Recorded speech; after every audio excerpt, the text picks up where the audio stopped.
একটু মাথা নিচু করে হাঁটুন, মাথায় ওই যে টুপিতে কাঁটা লেগে যেতে পারে। একটা বড়ই গাছ, টক বড়ই গাছ, এটা আমার ছাদ বাগানে টক বড়ই গাছ। ছাদ বাগানে কি কেউ টক বড়ই লাগায়? কিন্তু এটা কিন্তু আমি লাগিয়েছিলাম না। এটা একটা বাউকুল গাছ। বাউকুল গাছের যে ওই গ্রাফটিং করে টক বড়ির সাথে, তো আসল যে বাউকুল গাছ সেটা মারা গেছে।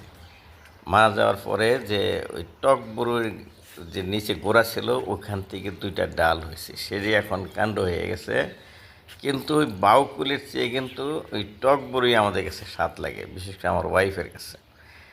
আর অনেক বড়ি ধরে, এইবারও দেখেন অনেক বড়ি ধরছে, কাছের দিকে দেখালে দেখতে পারবেন।